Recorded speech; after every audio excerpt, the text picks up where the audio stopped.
Okay. Yeah, I'm sorry I missed the class both of them last week, but I just get so bogged down with phone calls and moving details Oh, that I'm sure. I Yeah, didn't I'm make it. sure. All right, so today we'll start, as I said a minute ago to the folks here that are live on the call, we're gonna start talking about some strengthening that we can do on the stairs. So you can use weights for this, but I love using the stairs. I think the stairs are like the best home gym around. So one of the simplest things to do is to do, like, when we've done this stretch before. I know all of you have done this stretch before. You put one foot up on the second or third stair and you just start to move around a little bit and you get those hips stretched out. But then what we want to do for strengthening, and you can always, of course, hang on, or if you feel safe having both hands free, you can just reach down and reach up. And so I often do this with like some 3 or 5 pound weights, but it's amazing when you do this a few times, you start to really feel your hip, those muscles in your butt and your hip really have to engage to help you come down and then bring you up. So if you want to grab when you're doing this, if you grab like 3 or 5 pound weights, that would be even better. And what I like to do is make it as easy as possible. So sometimes I just leave a set of weights near the stairs or on the corner of the stairs if that's safe, and then it reminds me to do it. I need reminders all the time. So then of course we would switch to the other side and you would do the same thing like that. So Ellen, particularly with your loading up all these boxes that you've had to do with your move, this move right here, I'll just stand sideways. If you're training your body and getting it stronger in this direction, I mean, that is exactly what you need to make it so when you're lifting heavy boxes of books all around or whatever you're lifting, that your butt does it instead of your lower back trying to kick in or your knees. So that's one. The next one would be sideways to the stairs, open right up onto it. And of course you can start with a little stretch, okay? But same thing, take a weight, reach it down, and if you don't have a weight, no big deal. You don't even need it. I mean, this is strengthening here too. But moving in this position, whether you have a weight or not, is again going to start to really strengthen some of the more inner thigh muscles, which frankly, who couldn't use that? I know I could use more of that. Okay, so you would do that. And of course you'd switch over, do the other side. These muscles right here, the adductors, are the culprits for a lot of that SI pain that so many people get, that pain right here, or Yeah. some of the lower back pain, because they don't allow, if they're tight, they don't allow your hips to move. So then they're usually tight on one side and not the other. So then that means one side of your lower back or the SI joint is never going to decompress. It's just going to keep getting hit and hit and hit. So those 2 exercises, amazing for that. And then that's exactly what's happening to me. You hit it right on the nose. One side of below my waist, kind of at my back hip. Yep, very common. And the best way to do that is just like kind of make yourself do these stair things every day, and it often will clear that right up and get you ready to do whatever you need to do. And then the last thing that I think is one of the best strengtheners to do on stairs is actually kind of like a push-up. We're going to kind of combine like a downward dog and a push-up, because I hate getting down on the floor and doing push-ups, but I will do it on the stairs. It's just a little bit easier because it's not the full body weight parallel with the ground, and you feel more successful, and so you're going to actually do it, right? So I'll go ahead and put my hands on this third stair. We'll get into a plank. I'm just going to go ahead and pick my hips up into that downward dog and then just do a push-up as far as I can do. Keep going back into the downward dog, do a push-up.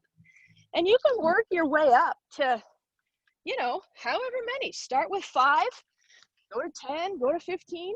But push-ups nobody likes doing push-ups. But if you can find a way to do it where you're successful and you can actually do a few and you feel strong, then that's what we need. We need situations where we're doing it and it's successful. So those are my top 3 strengtheners for this. And actually it's perfect, Ellen, because this is exactly the situation you're in right now. Yeah, I'm kind of almost done with it. I'm going to have movers packing for me for the regular stuff, but the books for the way I had to do. Yeah.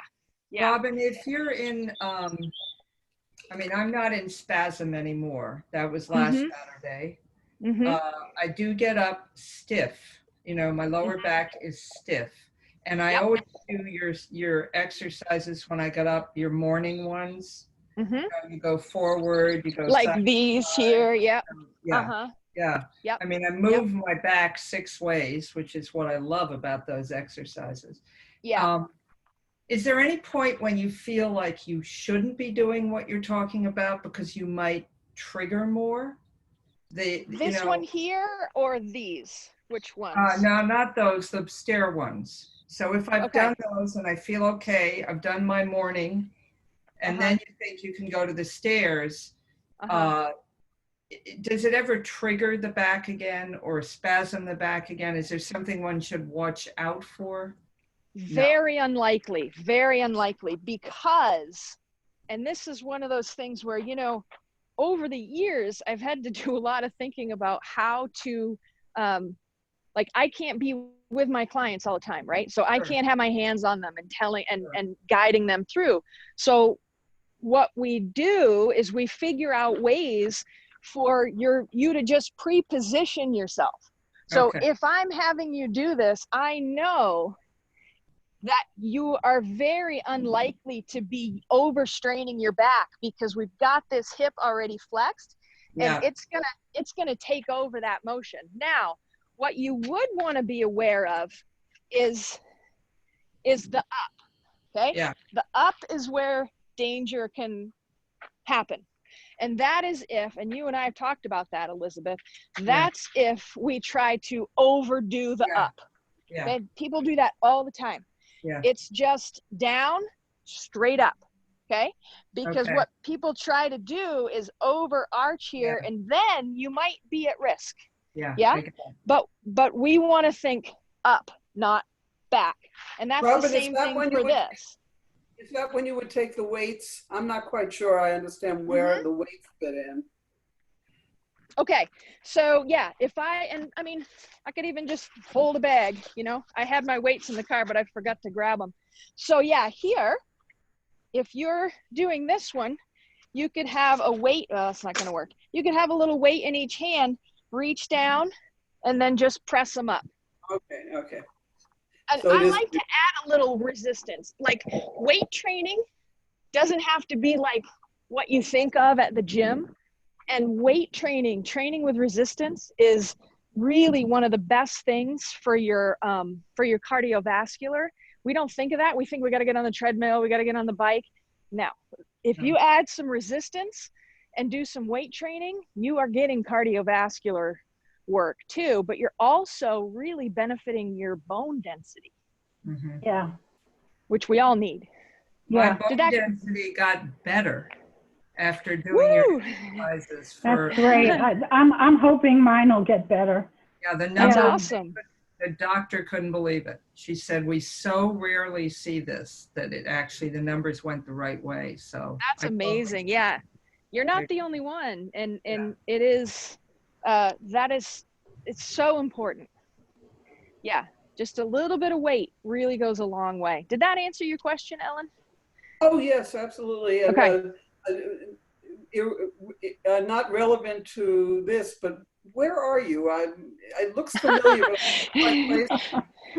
This is one of my favorite spots on campus. All this marble and granite. So I'm over here by Pereski. Oh, yeah. And okay. What's this? Oh, Chapin. Yeah. Oh, I know where you are. Where the parking lot is. The park. Okay. Yeah. You're right behind the Congregational Church. Yeah, right. I love this spot. I come here and use this spot all the time. Yeah. I may Madeline, are you in the Berkshires too? Yes, I'm in Williamstown. Oh, you are? Okay. Yeah. I'm actually a friend of Sonia. I know, she told me. Very Oh, cool. yeah. We know each other from New York. Yeah. And it was amazing. I am here in Williamstown for the summer. My sister has a home here on Clewitt Drive. Oh, yeah, So we're going to be here for the whole summer. good. But I live normally in New York City. Upper West Side, yeah, Right. that's great. I have to go because I have another meeting, so thank you. Oh, okay. Will this be Okay. recorded? Yep, this is recorded yeah. and I'll post it. Yep. Oh, great. I'm Yeah. going to need to refer to it. So Robert, on Tuesday, it occurs to me that during the class, I have to be out of the house because the buyers are having the inspection, and I've been ordered by the realtor to not be at home. Well, I'm quarantined until the end of that week. I've got no place to go. What am I going to do? But I'll just go and kind of set up, find a place like there where I can set up my iPad. I've got a jet that will give me access, and maybe I'll take the class outside. That's perfect. I'll try. Totally. I think that would work. All right. These are very helpful.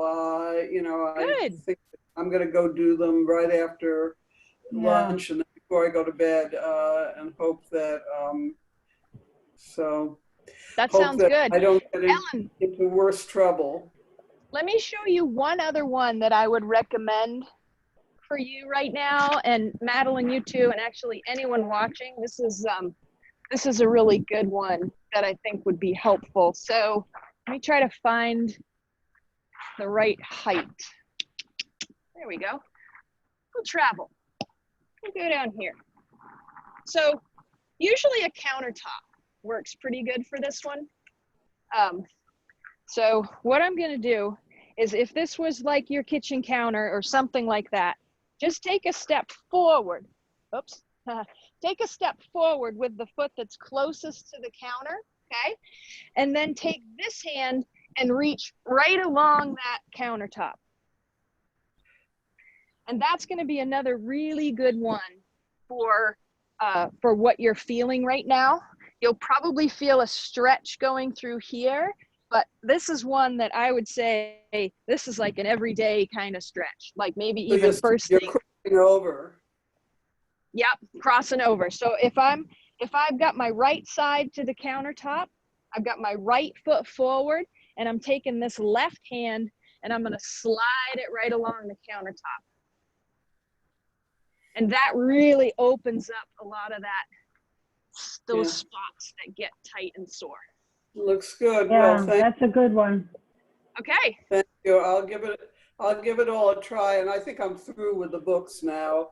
Good. The only thing left to cook. I still have cookbooks and travel books left to go, but they don't want many of the travel books, so there's going to be a lot of garbage. And then at the end of all this, there's going to be a big house sale, an estate sale.